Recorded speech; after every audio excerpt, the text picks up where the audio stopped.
We're all part of humanity. But you expand it more and more. And as we were told by the masters, one day it just, okay. Yep, that sounds good. I'm recording an episode right now, so I gotta go. All right. Chat with you then. Bye. That was a fake phone call. And this is the Daily Vedantic. We back with another reflection. A question that I'll get pretty often is on the definition of non-dual. Advaita Vedanta means non-dual end of knowledge. That's what Advaita means in Sanskrit. And it is the heart of all non-dual traditions and philosophies, at least age-wise.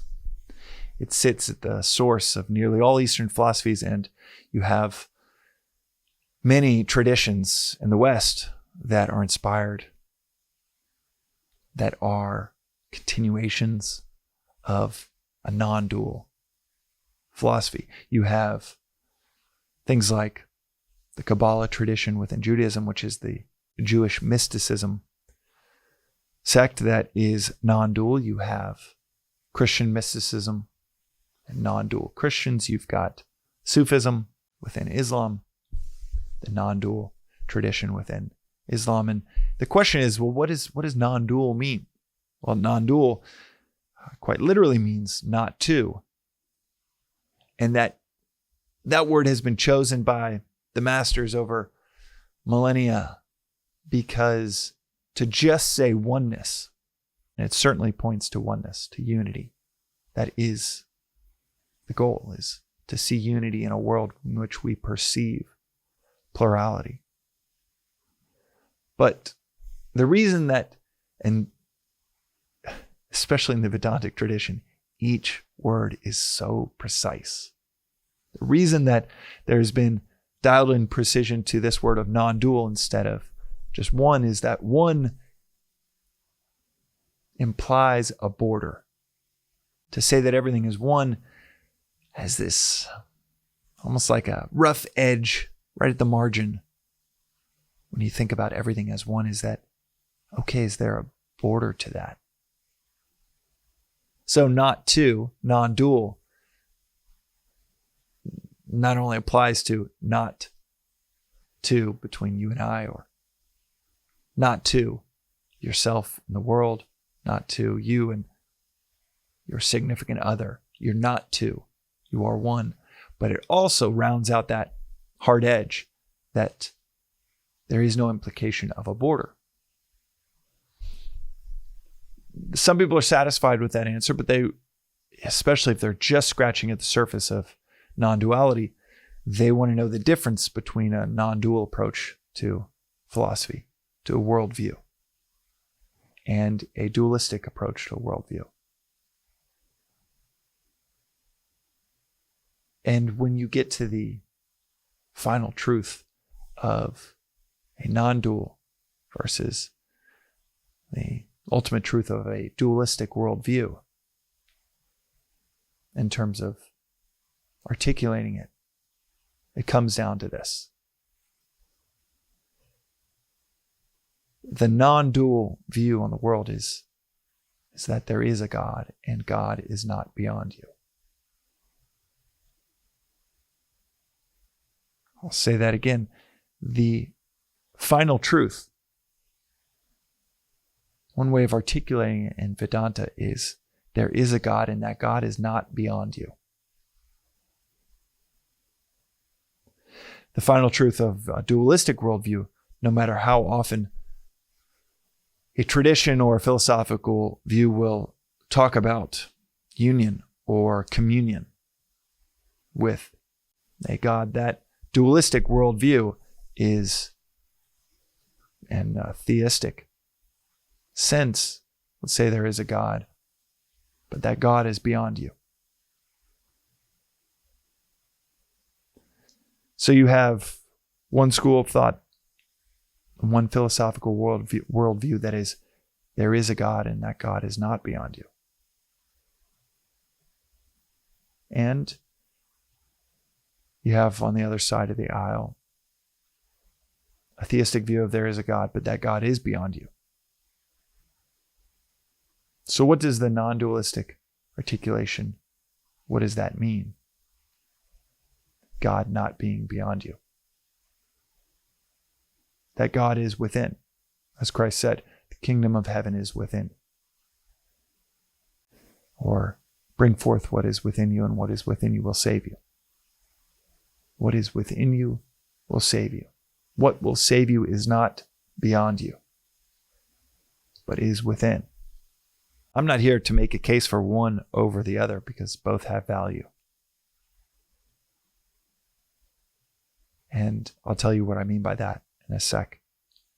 But it's very clear that this podcast project is all about the former, the non-dual approach and worldview to life.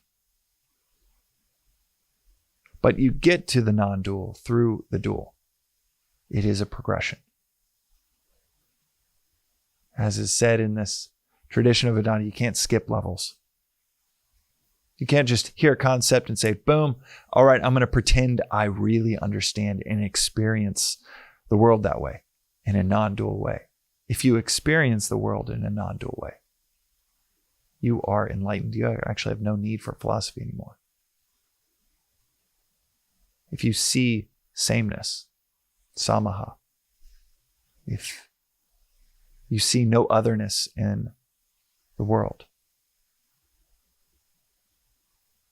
you see not two, then you're done. You're fully cooked. You probably aren't listening to a podcast like this. So if you are listening, then you might be like me, firmly in the experiential camp of seeing things in a dualistic way. Good, bad.